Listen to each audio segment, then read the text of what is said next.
বিদ্যার দেবীকে প্রজাপতি ব্রহ্মা প্রথম পুজো করেন। এরপর স্বয়ং শ্রীকৃষ্ণ মাঘ মাসের শুক্ল পঞ্চমী তিথিতে মর্তলোকে এই পূজা প্রচলন করেন এবং এই দিন শ্রীকৃষ্ণের সাথে মুনি ও ঋষিগণেরাও মায়ের প্রথম পুজো করেন মর্তলোকে। প্রাচীনকালে সরস্বতী নদীর তীরেই ঋষিদের আশ্রম ছিল, যেখানে বেদ সংকলন হয়। ফলে সরস্বতী নদী ও জ্ঞানের দেবী সরস্বতী এক হয়ে যান।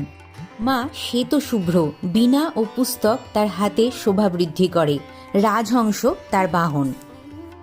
আজ আমরা শিখব বাড়িতে কিভাবে সহজ সরলভাবে সরস্বতী পুজো করা যায়, ভুল ঠিকের ভয় ছাড়া। শান্ত মন নিয়ে মায়ের কাছে পৌঁছানোর সহজ পথ আজ আমরা দেখব। আজকের দিনে নিজেকে এই 3টে কথা তোমাদেরকে বলতে হবে। আজ আমি কোনো তাড়াহুড়ো করব না, অন্যের সাথে নিজের পুজোকে তুলনাও করব না। আমি যতটুকুন পারবো ভক্তি ভরে মায়ের